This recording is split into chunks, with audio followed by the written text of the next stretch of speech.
Been a while since we 6-0'd somebody in a draft league. And I think this week we're going to go for it.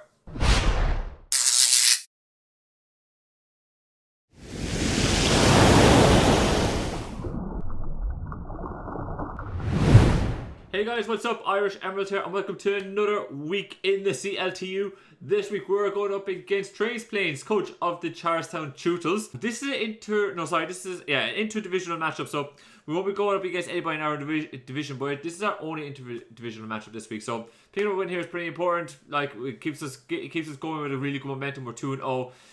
If we pick up a win here, we're 3-0, and we're at the halfway point of the season because we have a 6-week regular season. So very short regular season. So we're going to be thereabouts already. Like, you know, if we're 3-0 already, then that's look, honestly a phenomenal start. So hopefully we can do that. And as you saw in the intro, I am gunning for a 6-0 win this week. I think it's possible, and my front office also agree that it's possible. So gunning for that 6-0 this week, and hopefully we get it. Now I am going to pause here for a moment and just quickly apologize to you guys. The video is not live. Sorry, the battle is not live this week. When it was live, I was getting work done on my office space, and you know, my office was completely torn to shreds, and I just couldn't really do the battle, get it done in time, and also be able to record it live. It was just physically impossible last week to be able to do it. I'm recording this obviously a week later for you guys to have it uploaded on YouTube, so you will be getting a post-com here, so you know, no spoilers, no nothing, and I will, you know, hopefully make this video a bit shorter for you guys. So let me know, guys, know if you like a shorter video like this, if you like the post-coms, or if you rather live comps. Let me know in the comment section down below. So anyway guys, our opponent's team, as you will see here from me now, consists of Darkrai, Drake Result, Excadrill, Mega Medicham, Araquanid, Empoleon, Magnezone, Fortress, Gigalith, Linoon, and Colossal. Now, look, you guys, it's obvious what the threats are here, right? The Sand, the Mega Medicham, the Darkrai, right? Now, I am not going to go into the threats here, right? Normally, again, don't like bashing other real people here when they're drafting, because it could be new or what have you, but if I don't give like an honest critique here, you guys who are watching, you guys, the viewers, will not be getting like any real intel or any real insight as to maybe how to be better, get better, what's kind of that sort of stuff. So, look, quickly, I'm just going to tell you what's really bad about this team, and please don't do this if you're drafting yourself at home. The ground weakness is insane. Drake Result, Excadrill, Empoleon, Magnezone, Gigalith, and Colossal. Hate ground. Like, EQ runs this team over. The only resist to it is the Araquanid, right? And then on the flip side of that, you look at fighting here. Fighting absolutely smacks like 1, 2, 3, 4, 5, 6, 7 Pokemon, and Araquanid is the only fighting resist there too. So please, if you are drafting, do not draft Pokemon that have multiple, not only just multiple weaknesses, like common weaknesses, but like a multitude of them, and not a draft Pokemon that's able to come in and take those hits. You look at this team, like Earthquake is able to just run over this, and we have like Mega Blaziken, like probably the best fire type, or not fire type, but fighting type in this whole draft this season, and this runs over it. You know, like definitely if you're drafting, keep in mind your weaknesses, please. Like this, like I get why he maybe try to get the Sand Rush. He's got Darkrai, he's got Mega Medicham, but like if you start seeing that you're piling up common weaknesses, pivot, do something, change your draft. You got to do it, otherwise someone will notice it and pick you off, and it'll be costly. But yeah, that's my critique of our opponent's team. Let's get on up and I'll quickly run down through the team that I'm bringing. So first things first, we're bringing Big Papa Pump, our Swampert, and the game plan here is leave a Swampert, set up a bulk up, set up a sub, and sweep. That is the game plan, right? No matter what else he does, that is the game plan. Our opponent always loves to kind of lead with Gigalith or the Araquanid, one or the two. Always will set up hazards. That's his first play every single time, regardless of what he sees in front of him. He always goes for the rocks first, sets up his hazards, and that just gives us plenty and ample opportunity to set up our Swampert here. We have enough bulk to be able to deal with any of the physical threats, including a 252 adamant liquidation from a Araquanid. The idea here is we set up the bulk up, the Araquanid then tries to go to liquidation, and it will not be able to break our sub. So we can just then click sub next turn, and we got like +1 attack, +1 defense, sub, and it's just beautiful after that. Edgequake rounds off the coverage. The rest then is put into a little bit of offense to allow us to be able to get some 1-hit KOs, some 2-hit KOs on some things, and then the 20 speed just to make sure that we can do a little bit of speed creeping. This week, Swampert, I want Swampert sweeping. That's it. Like Swampert, I want Big Papa Pump to be doing the work. Next up, we're bringing King Tut, our Configurus, and this thing is mainly our Mega Medicham wall. Goes in on Mega Champ, sits in front of it. Was it? That's the plan. That's basically it. We have enough depth there to make sure that a non-boosting item Magnezone does not 2 KO. So Magnezone comes in 252 modest. T-Bull's not going to be able to 2 KOs, so we can deal with that perfectly fine. Then the moveset Body Press is one of the best moves we have. Shadow Ball able to hit the Medicham really well. Pain Split is there for get a bit of recovery, knock off a bit of utility. Really, when we come in with Configurus on the Mega Medicham, I need to be aggressive and reveal that Body Press early, because that Body Press then scares off Darkrai coming in, and Darkrai is very, very scary for my team. So revealing Body Press early against the Medicham, even though it might not be that much of an effective move, it will make sure that that will stop any hard Darkrai switch coming in my Configurus, because I'm just going to make Body Press. Like, can you really gamble that? So that's what we want to do. We will hopefully reveal that early, and if it comes to it, and scare off that Darkrai switch. Next up, we have Dash, the Mega Blaziken, Flare Blitz, Close Combat, Brave Bird, and Protect is the moveset we bring this week. We have enough physical offense to make sure we one-hit KO the Mega Medicham with the Flare Blitz. Close Combat is for all those fighting weaknesses I just mentioned. Brave Birds for the Araquanid. We're running Protect over Swords Dance this week, because after one turn of Protect, we always outspeed the Drake result in the sand. So might as well make sure that we're able to do that. It also helps us deal with sand turns, just slowing them down a little bit. So being able to make sure that we're able to outspeed certain threats on our opponent's team, if we do get into mid game, that ensures that our Mega Blaziken is able to just be on fire.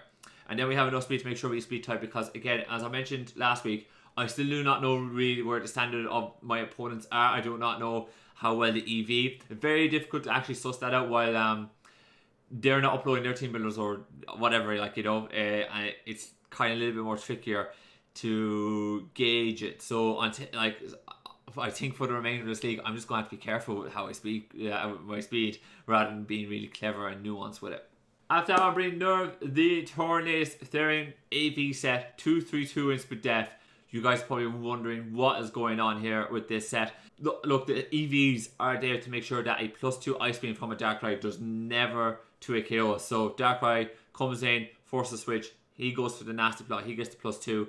That means that my Tornadus can still smack him up. So that's really, really important for our turn. I'm running a mixed offensive spread here. Superpower new Tornadus there to be able to ensure that we're able to hit the Darkrai as hard as we possibly can. And we'll also be able to hit other threats that are knocking around on this team that are very weak to fighting. U-turn is a little bit pivoting action.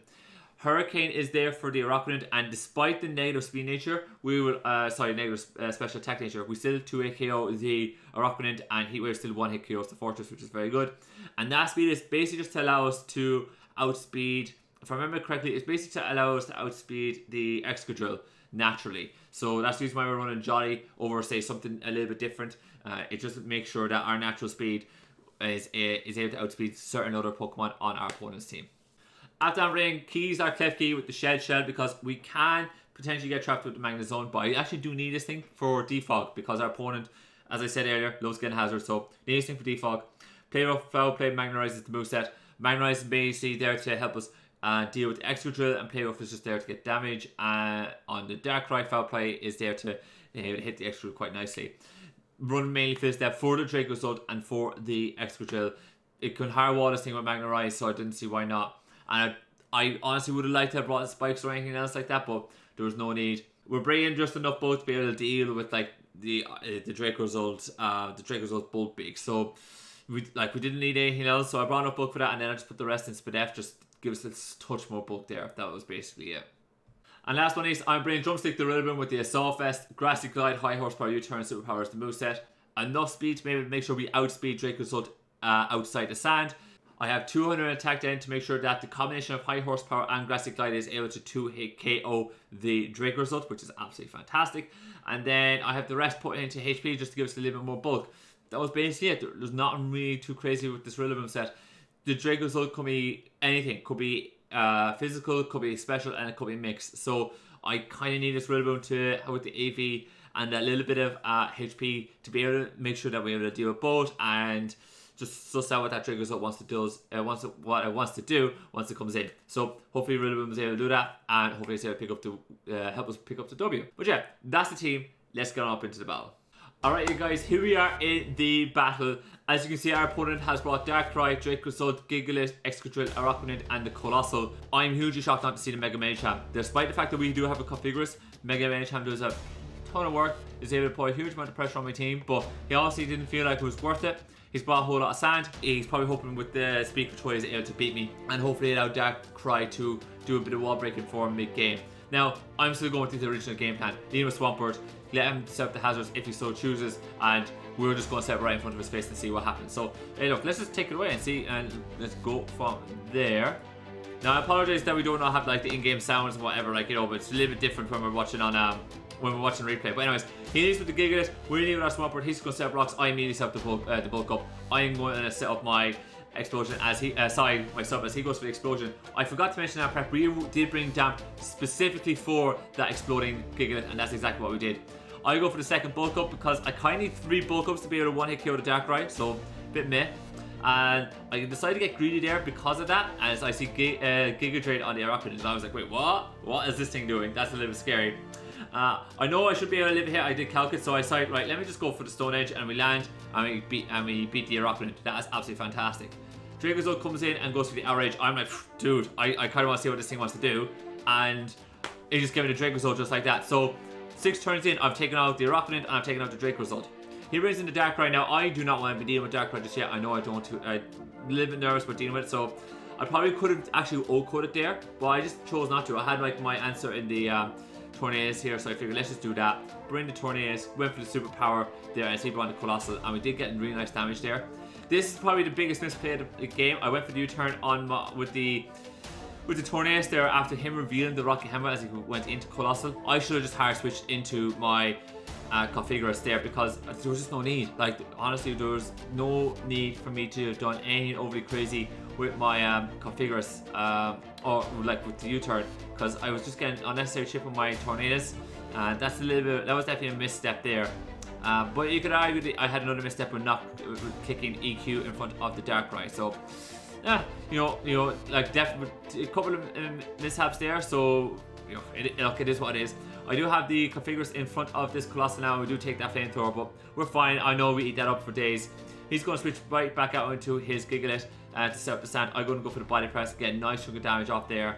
And this is basically where I kind of realized, you know what, I can maybe just get a little bit more chip here.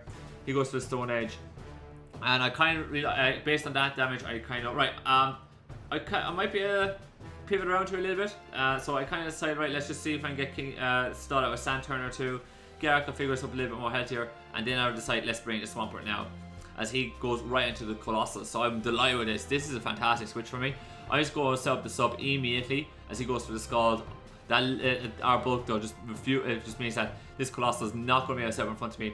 I go for the EQ hard there because I do not need to bulk up anymore. I got damage on the Gigalith. I know I'm able to one-hit KO that Excadrill and one-hit KO that Colossal. So I just went straight for the EQ. And there you go, you guys. As you see, Darkrai just got smacked there. 2 EQs gone. Now, I figured I gambled there on us doing that EQ despite the bulk up. I figured we would. And down goes the Excadrill. So I know I outspeed the Gigalith and the Colossal here. It doesn't matter what happens next. I just click EQ. Down goes the Gigalith. And the Colossal is going to come in. This is 4 times weak to EQ, and that's it. That's GG's right there for us. So, great win. The plan worked out. The plan effectively worked out. We wanted Swampert to come in and just sweep, and Swampert did come in and sweep. Could have probably argued. You could have argued I could have done that a lot earlier because I got I was in front of the Darkrai and I could have gone for the EQ, but I didn't really want to gamble at that point because I figured Swampert was still very good against like the 3 of the remaining 4 Pokemon at that point, so figured might as well switch and keep that because I've Excadrill, Gigalith, and Colossal afterwards to deal with, and Excadrill could definitely have gone in there and just came to life against me. So, you know, I didn't want to kind of gamble that, but yeah, GG's for our opponent, and that brings us to 3-0 and plus 10 diff. So that's a fantastic way to hit mid-season. So I have a feeling if we maybe get to 4 wins, we should be a lock in for playoffs, which is fantastic. But I'm gonna see what happens before I have to see what happens elsewhere before I commit to that. But great win for us. That puts us up there competing for the top seeds still. There's myself and Aquarius, who's also one of the UBL coaches.